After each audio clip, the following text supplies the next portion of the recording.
Hello there, this is Jim the Keys Bartender coming to you on a Tuesday. I know I waited a little while to come. Normally I do an episode on Monday, but yesterday was Abby's birthday and we had a busy Sunday, Monday.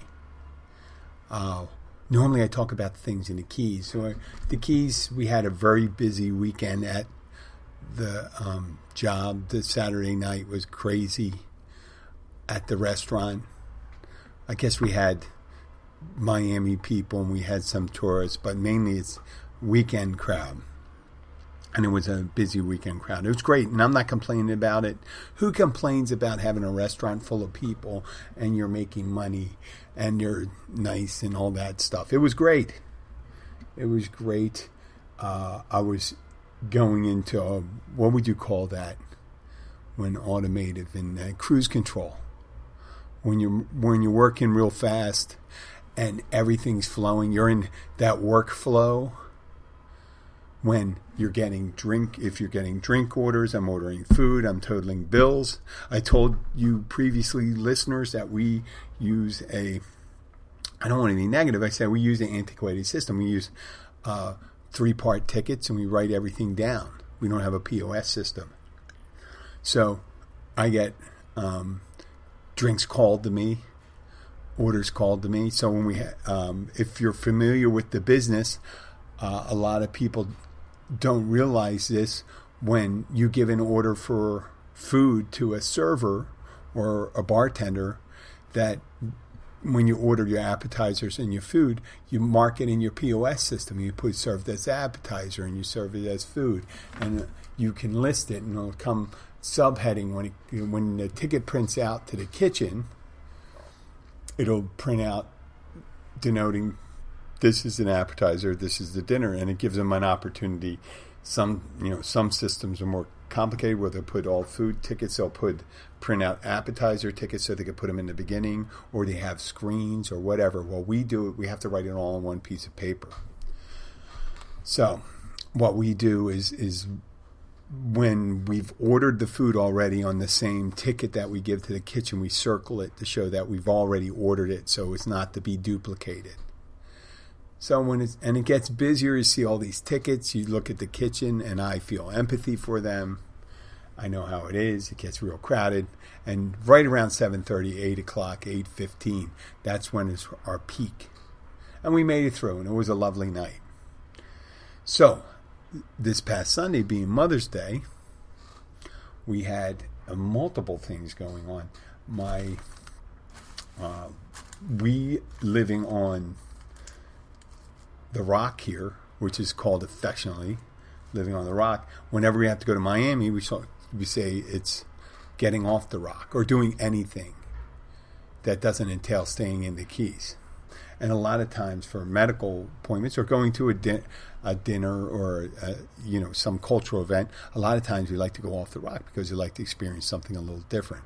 But it's a necessity when it comes to either large items you have to purchase or medical treatment. We had on Monday morning, we had an early call for a procedure that Abby was having. And I'm not going to reveal it because it's not for public consumption, but everything's going well and as planned with it. But it was going to be early in the morning on Monday, which happened to also be Abby's birthday. So instead of leaving here in order to make early morning appointments, we're about 53 miles away from most of the places we have to go, unless we're immediately just going to the bottom of Florida, which is Homestead. That's about 30 miles in. We can get to Homestead, but if you have to go to Miami proper, it's around 50 miles. And there's some innumerable about places where you could get held up. One is here in the Keys. I told you before that if there's an accident in the Keys and it's backed up, you're stuck behind that traffic. You're stuck behind that traffic. And if it's not an accident in an area where there's a a by street that comes around. You don't normally, it's less than a quarter mile where you can go around that accident. You're stuck in that traffic, no place to go.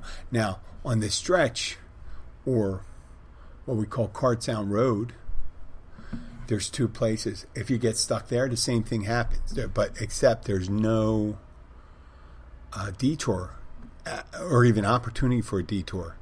If there's an accident, a lot of times it just blocks the road. The road is blocked up, and you're not going anywhere. And then you have traffic on the mainland. So you have to. The further you go, the more time you have to give as a buffer, especially when it's time buffered. So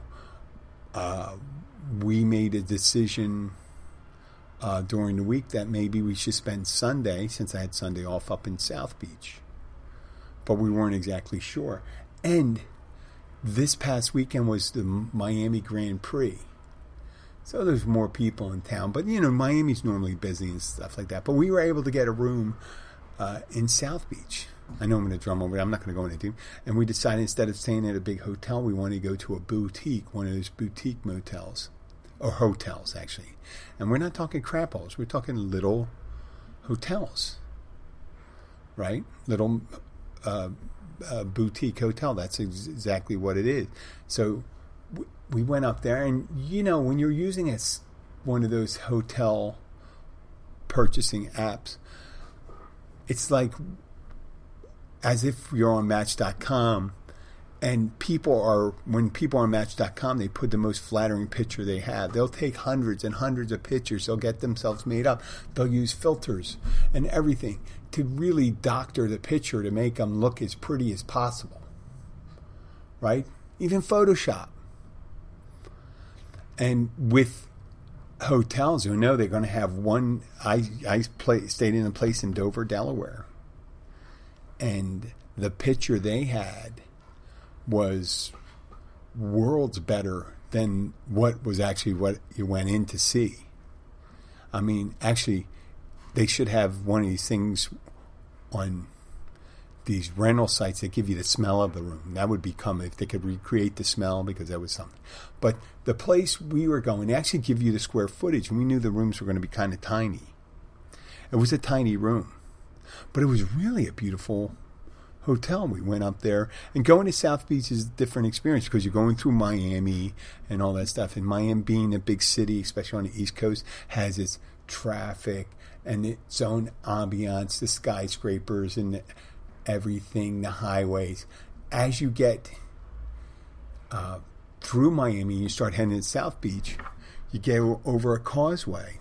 And once you get into South Beach, they have some of the hotels. They get up to many multi-story hotels, and I'm trying to remember, but they're not the skyscrapers they have in Miami. They have some of the fancy hotels and all that stuff, and then you have the boutique hotel. But South Beach is a resort town, and they take extra special care of cleaning up the roadsides. They have extra wide thoroughfares.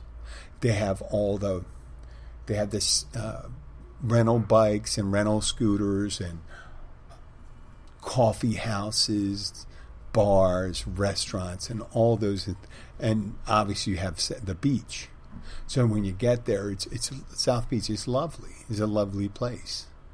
I mean, for me, some people it's not their cup of tea, but we liked it. So we get in the area, drive in there. It's really a beautiful, beautiful place to go. I'm saying, and we get to the boutique hotel, and it's this little hotel. You go in there, and there's a very friendly young woman at the front desk, very informative. They set us up. They set up to a room. We go up to a room, tiny room that's very clean, and well appointed for a tiny room. And when you're in South Beach, sometimes you can get it. We weren't just staying overnight. We were just looking for a place to stay. So we had a nice little room, clean bathroom, clean floors, clean linen, everything very clean, neat, fresh smelling, with all the accoutrements, just like Wi-Fi and the chargers and the things you need. And they have a tiny pool on their pool deck with things. And it was somewhat cloudy, but not. It spritzed a little, and we had that. And it was just a lovely time. It was really a lovely time, even though we were just staying overnight. And the plan was that, we'd have to get up early in the morning, but not as quite as early, because we were only 10 miles away from our destination in the morning, then going 52 miles and having all those, and we had so many alternate routes we could take to go to our destination when we were in South Beach.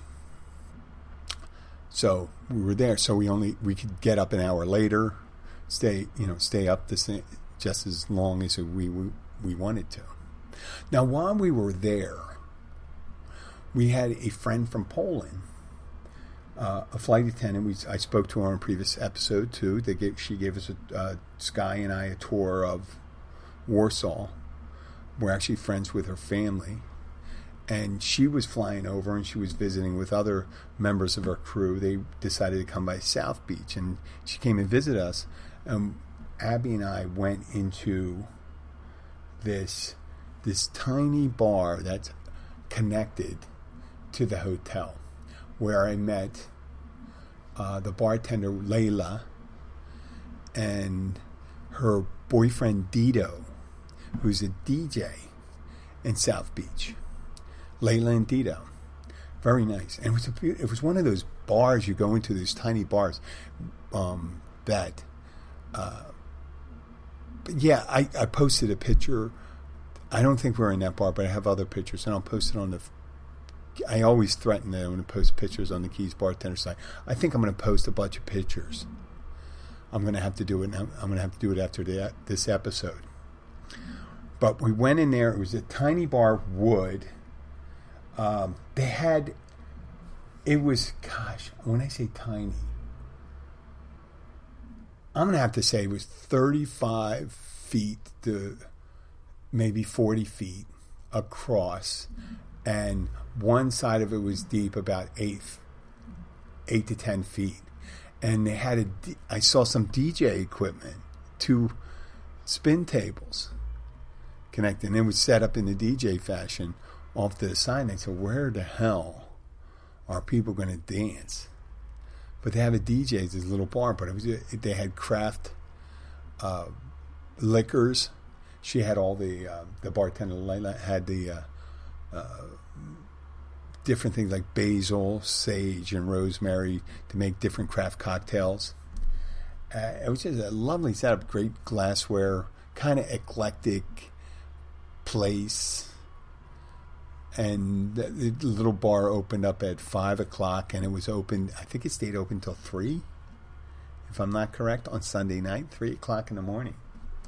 And I'm from Philadelphia, and 3 o'clock in the morning, you'd be, and that's pretty good. And there's other places down there that would stay open probably till the morning, till 7 o'clock. So we're in there. A friend from Poland came over and visited, Justina, and then some of her fellow friends. But later on that day, Abby and I had gone up to the pool, and I had jumped in the pool. And these tiny pools at these, you know how these motels are, they just drench. There's a high concentration of chlorine. And I jumped in the pool, and I'm wearing a wet bathing suit, and we're sitting there talking.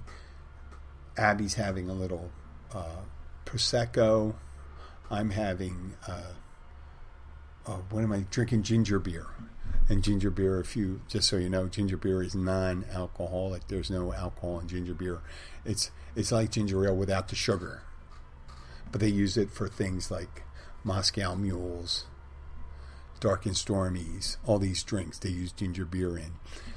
The ginger beer comes from the Caribbean, and it's really refreshing. Actually, if you want a drink that's has a lot of sugar in it, most ginger beer has lower sugar than soda.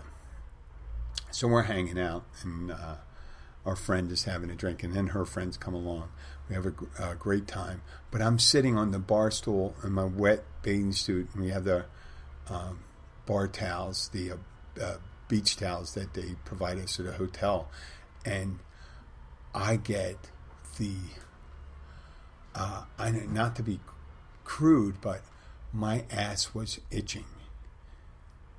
And it wasn't the crack, it was just my ass cheeks when I was sitting there. I just get this when I'm sitting, there's a lot of chlorine. And I get the stereotypical ants in the pants. I got to run up and take a shower. People are looking at me going, it's like, I can't take it. I can't take it. I just got to run upstairs. And it must seem, and when you have to do something like that, you don't want to say, I got to run upstairs, and you don't want to leave people guessing. That's me. That's the way I operate. So I decided to tell them, I said, listen, my ass itches like crazy. So that was the only drawback of that time right there. And we had a lovely visit. And then Abby and I are sitting, we didn't really eat that much that day because we knew we were going out and we were just trying to manage our intake of food because I wanted to take her to a nice restaurant. And, when you want to go to a nice restaurant, things like that, at least this is what I like to do. I like to I like to be hungry when I go to a good restaurant. I want to sample their fare. And we're asking around. And the two people we asked, one was Layla, the bartender, and one was the front desk clerk. And I'm sorry to say her name because she was very informative too.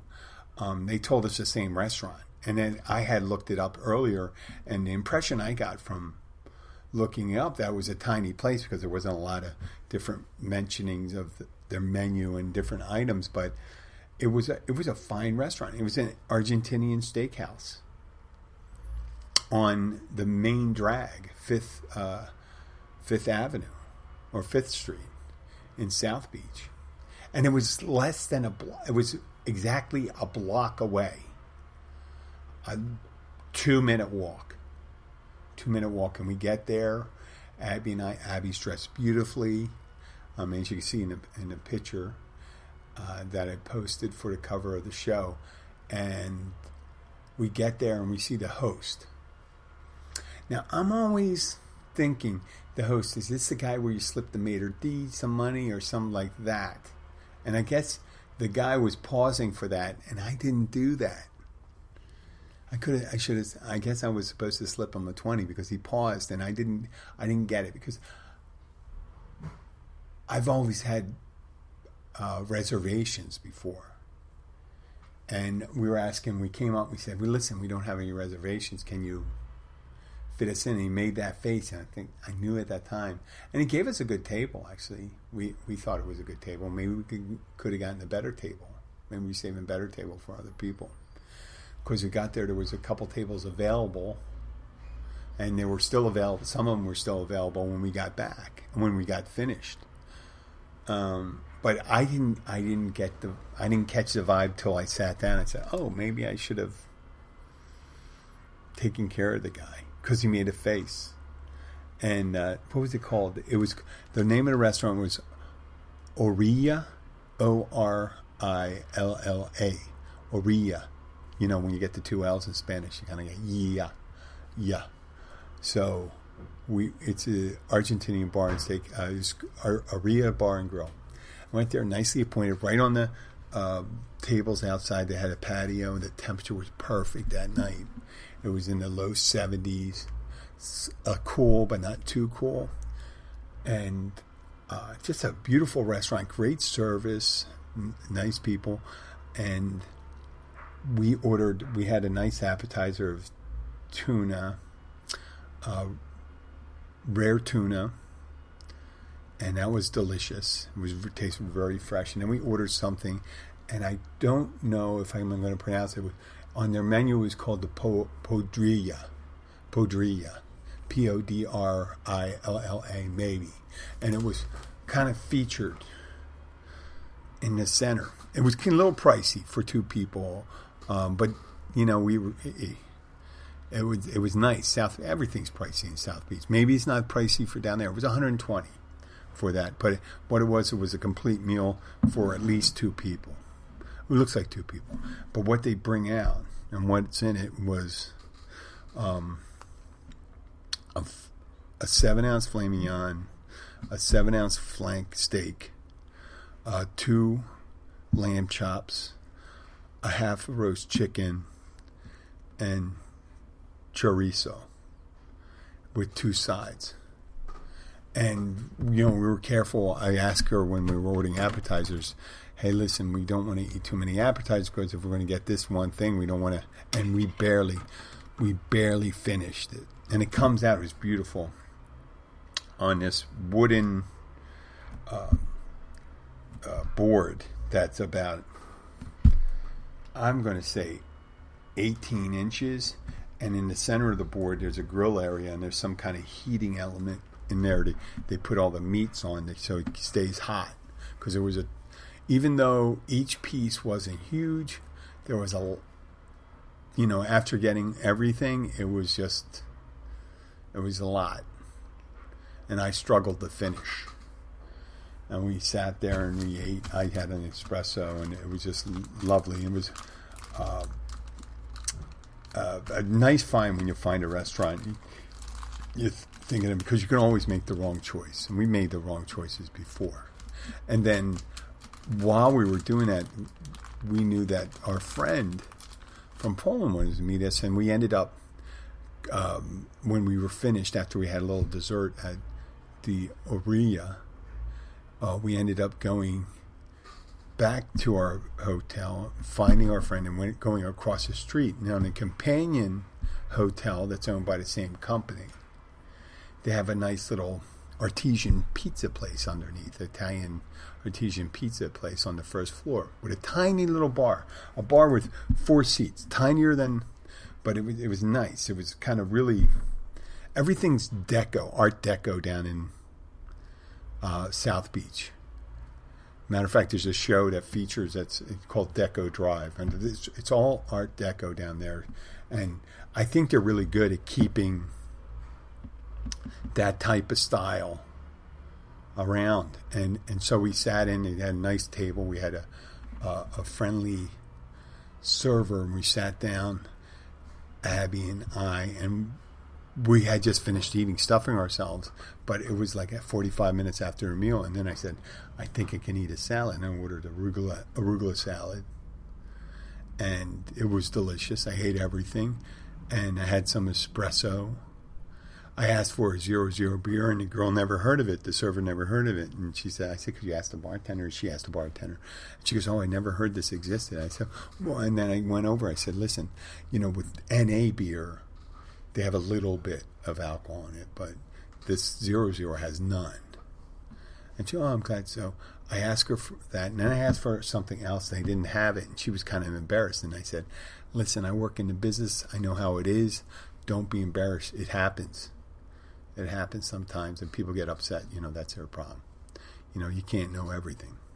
So we're sitting there, and it was a very nice place. It had nice food, and we hung out there for a while, and ended up going to sleep. And the funny thing about it, we're staying at this nice little hotel where they take, because there's South Beach, like many other vacation destinations, not a lot of excess parking, which we could have found it because they have this new app. You ever use that app? It's called Pay by Phone, and they give you locations if you're in a city that uses this application where you put in your location and your car and your license plate, which is you have preloaded on the app already, and you say, I'm in location 90380, right? And then you pay for your parking there. I think it's great, but we used the valet. So we got up, got the valet, and all that stuff. And it was just pretty much, we'd get out and we don't have to get up as early. Well, it turns out it's a beautiful place, but we can't sleep. We always have a problem getting adjusted whenever we're staying in a new place. And I guess we weren't tired enough. So I slept maybe 3 hours, had to get up, ended up going to the hospital, sitting there. And I'm not going to go in detail on what the medical procedure was, but I'm sitting in there, and we go to this surgical area where people drop off in Miami. When we get to the hospital, I was using a mapping app, and it put me to get in the hospital, it was trying to put me in the exit that comes out on Route 1, which is a major highway through the middle of Miami, the north-south axis of the Miami townships, Miami Beach, Coral Gables, and all that stuff. That's the main thoroughfare there. That's ground level, not the turnpikes and all that are raised, the turnpike and I-95. So the mapping app had put me through an exit while a car was trying to come out, so I had to turn around and go out. And it actually put me in an area where it wasn't where we were going. So we ended up having to detour and go around and look for, with the goddamn mapping app, I even put in the exact address. It put me in the education center of the hospital because it's a teaching hospital. And we're walking around. And the hospitals, we were talking to people trying to get some information from some, but we weren't in the area where patients were. So there weren't extra people there to point people out because, if it was the education section of the hospital, it's for students and they should know where they're going. So I'm parking. I'm saying it didn't say you can't park here, but then there's a sign that says unauthorized pieces will be towed, but I thought it was for the area that was in. We ended up having to move again and look. We spent about 10 minutes looking for where we're supposed to be, and we ended up getting there and getting in a parking garage. And we were supposed to be there. We got there about 10 minutes after 7. We were supposed to be doing it between 7 and 7:30 fine. And she was supposed to be taken in around 7:30, 7:45, which kind of happened. She got in. And so I'm sitting there, and it was only supposed to take 45 minutes to an hour, according to the doctor. So when they go behind those doors, when the area where there's no access for the rest of us, that's it. That's all the information you're going to get. I got the people that sit behind the desk that monitor the area and accept payment and, the scheduling, but they don't know anything that's going on in there. And they just come out and call you when it's done. And so my expectation was 9:30, 10 o'clock. Well, I fell asleep because of the sleep before. I was listening to a podcast, sitting in a chair and holding on to Abby's purse. And I wake up 9:30. I said, well, better wake up because she could be out in the next half hour. So a half hour rolls by, nothing. Then another half hour. Now it's close to 11 and I get a call. And he asked me where I am. And I said, I'm right outside the doors. And they go, well, can you come in? I said, I can't come in. The door's locked. They said, oh, you're in the lobby. And I said, yes. Where do you think I'm going to be? I'm waiting for her. It's not like I'm going to take off and go someplace while she's having this procedure done. And they come out and they tell me something. They don't tell me. They said, oh, it's taking a little longer for her to come out. And I'm thinking she was under it's after the operation and she's under 2 hours later. So I'm asking questions. They're not telling me anything. She goes, I'll be back in 5 minutes. Okay. Now I was a little antsy before that. But 5 minutes turned into a half hour. I started pacing after 10 minutes. And then 15 minutes. Then I go up and then 30 minutes later I go, listen. I told the person at the desk outside the secure access. I said, listen, when someone comes up and tells you 5 minutes and they don't come back for a half hour, your imagination starts running wild. And you start thinking, there were complications of this, why is she still coming out of it? And it's 2.5 hours after, or, almost 2 hours after this is supposed to be done. Normally they don't come out that slowly. And, and they were talking about pain. And I said, I need a little more information. Could you ask them to come out? And eventually waited like 10 more minutes. Eventually they came out. And I looked at the person. I said, listen, you need to tell, you can't tell someone 5 minutes and not talk to them for a half hour. Oh, they were going out on lunch. I'm a new person. I go, well, maybe you need to communicate. And I'm just waiting for a survey to come up. And I say, listen, any aggravation that I had could have been alleviated. And you got to appreciate the situation. When we came in, there were like 6, 7 people waiting, and then there got to be like another 10 came into the area, and some of them were couples bringing in children. Other people were spouses with their significant others, and some families, and so they all went in. And at the time when I was waiting, it was getting near lunch. It was me and one other lady who arrived after me, and everyone had left already.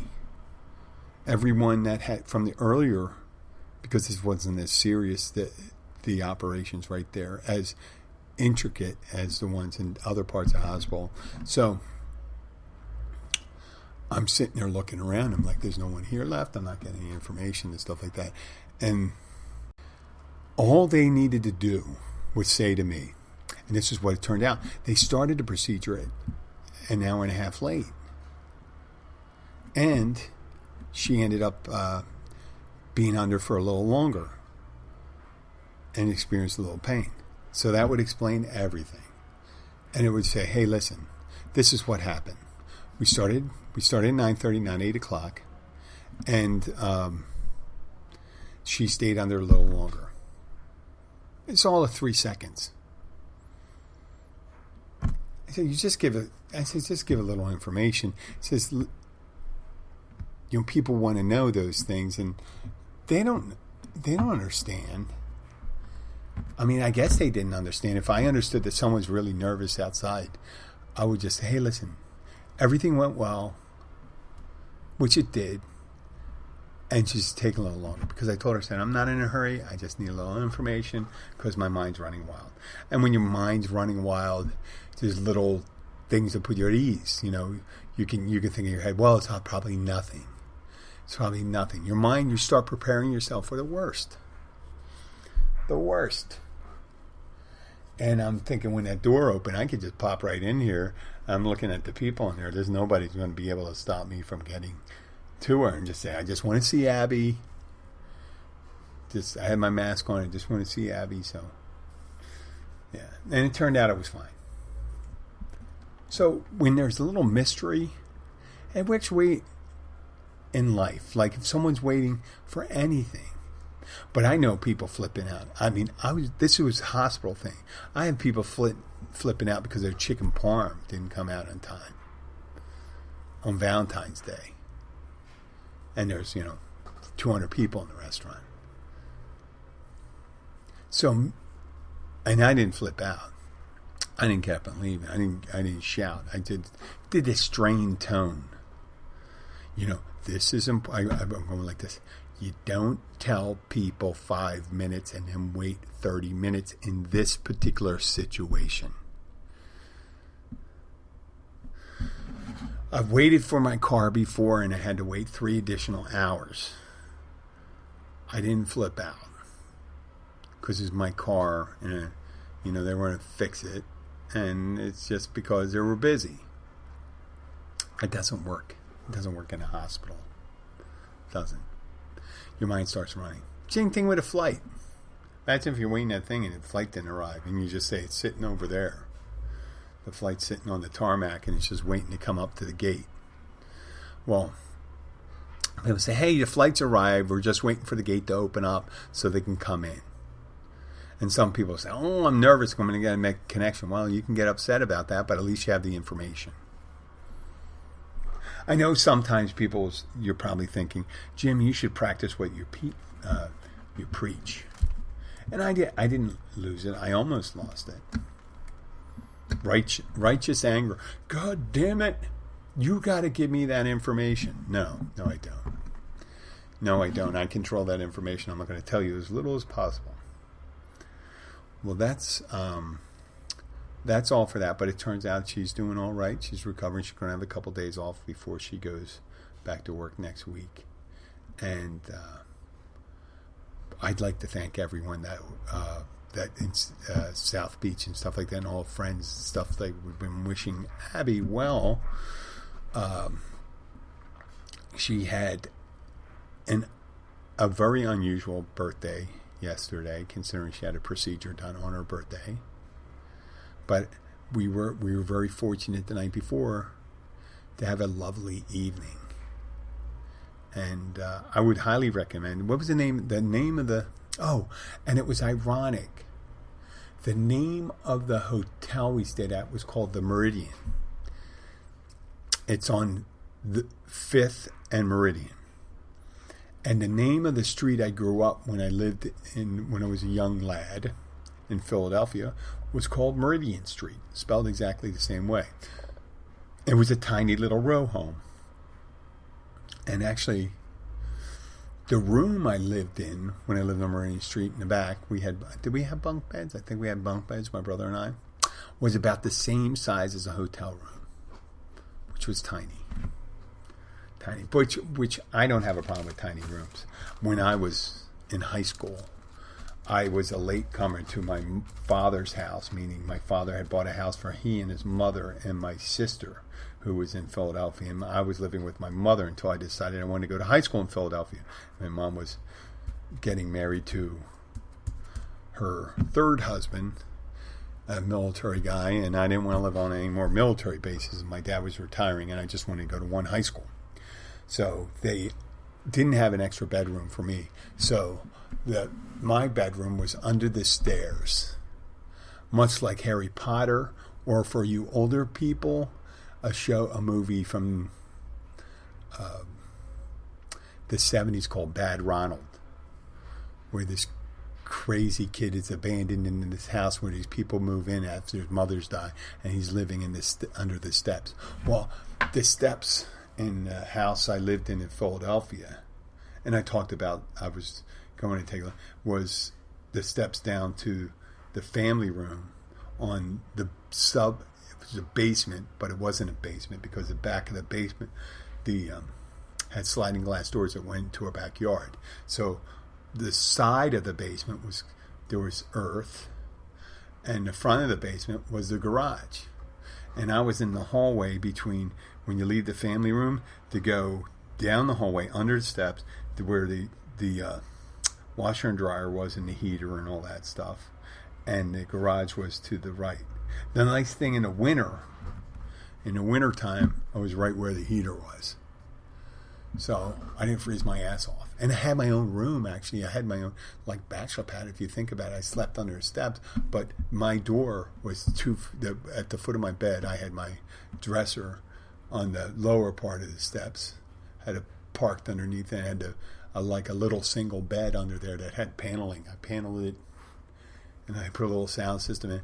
But the family room wasn't used all the time, so we had a TV in there and had a little half bathroom in there. So we got, a sink and a toilet. And I would shower. We had two bathrooms on the second floor of the house. And that was my pad. So I was used to tiny. And then I lived in a dorm room. I was in the Navy for a little while. And I am not adverse to having tiny living spaces. Matter of fact, the nice thing about tiny living spaces is it's very easy to clean up. You got to keep things a little tidy. But that's about it. Well, I'd like to thank you for listening. It was a lovely day. I got a great rest last night, though. So did the wife. So I will be back, I think, on Thursday. I'll see if I can pop in maybe tomorrow. But have a great day. Thank you for listening. And I'd like to say hello to my new friend in Poland. Thank you, Justina, for stopping by. And new friends I met in South Beach. Layla, the bartender, and Dito, the DJ. Have a great day. And I highly recommend the Meridian Hotel if you're ever there. And the Oria restaurant, bar and grill on 5th Street in South Beach. Talk to you later. Bye.